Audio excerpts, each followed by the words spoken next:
Hello guys, welcome back to the channel, and I'll just get to it. Another analysis of my sketches and the proportions from this afternoon, well, from this sketch specifically I should say, and we'll just get to it. If there's any terms that I'm about to use that you don't understand, you've never heard, or you don't know what they are, whatever, please contact me and I will let you know. So first sketch took 3 minutes and 20 seconds.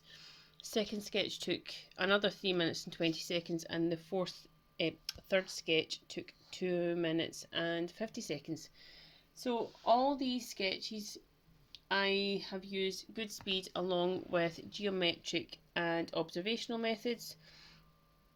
These are the methods that I am utilising to gain a lot more skills effectively and efficiently, and to become more proficient at gaining the proportions and sketches for the initial foundational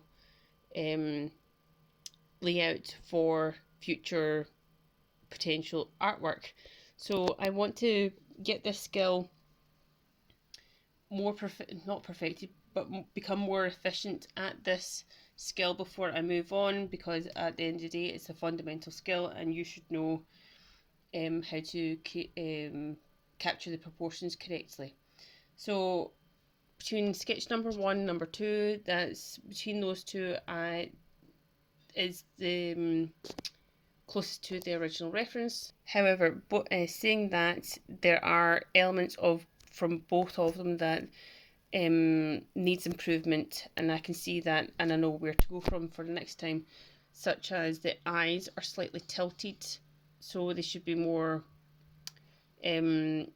facing tilted down instead of tilted up the way.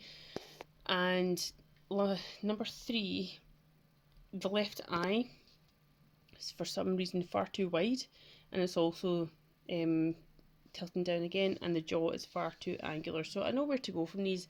Providing yourself some feedback and analysis and a quick summary allows you to gain more knowledge and how to improve essentially. So yeah, let me know what you think. If you're using these skills, using these methods, let me know and I shall upload some more. See you later guys, bye!